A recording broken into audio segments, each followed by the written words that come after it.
The nation is in mourning after those two young police officers and an innocent neighbour were killed in rural Queensland last night while police were following up on a missing persons report. Here's the latest from 7 News.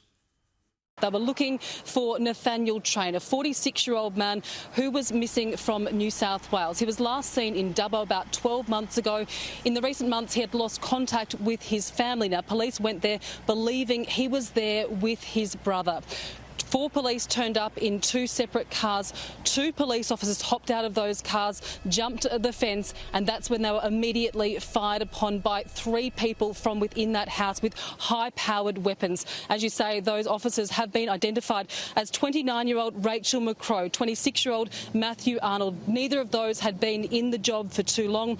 Their colleagues witnessed them be executed, but they still had the sense of mind to call it in to other officers to raise the alarm. While under a hail of bullets, they were trying to protect themselves. It was Randall Kirk, a male officer, who was shot in the leg. He received a graze to his leg. He hid behind a tree, then jumped into the police vehicle, still being fired upon by those offenders, and managed to raise the alarm. While a first-year constable, Keely Brough, managed to get into bushland and hide from those attackers, they continued firing upon her. She was radioing back to police all that time, telling them exactly what was going on, that these people in camouflage were firing at police officers and there were officers down. Incredible bravery from that officer who had just been in the job for around 8 weeks. Just incredible events unfolding there in rural Queensland. Let's cross now to our reporter Clare Todhunter, who is live outside Chinchilla Police Station, not too far from the scene. Thanks for joining us, Clare. There's been a succession of visitors there today at various levels. Just tell us about what's transpired at Chinchilla and how that local police community in particular is bearing up after all of this.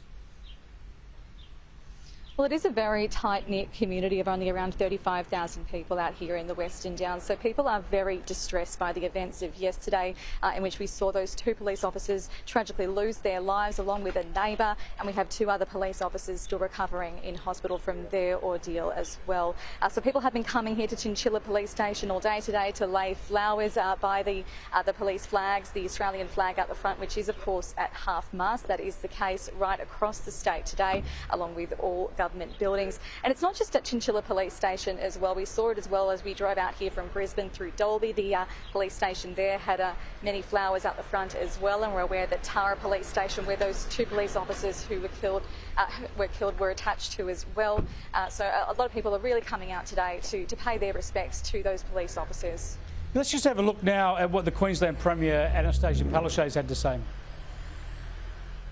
On behalf of the entire state of Queensland, I offer my deep, deep condolences to the families and loved ones of those 2 young constables who were tragically killed. Sometimes we take our police for granted. Sometimes we forget the risk that they take every single day of their life. As you would appreciate, it is an extremely emotional and challenging time for the Queensland Police Service.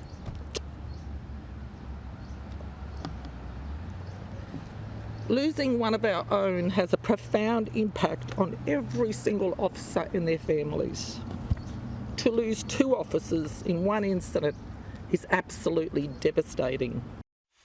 Yes, the Queensland Police Commissioner Katarina Carroll there as well at Chinchilla today. Claire, just a horrible situation. Can you give us an update on the condition of those 2 wounded police officers, which hospital they're in and how we believe they're faring?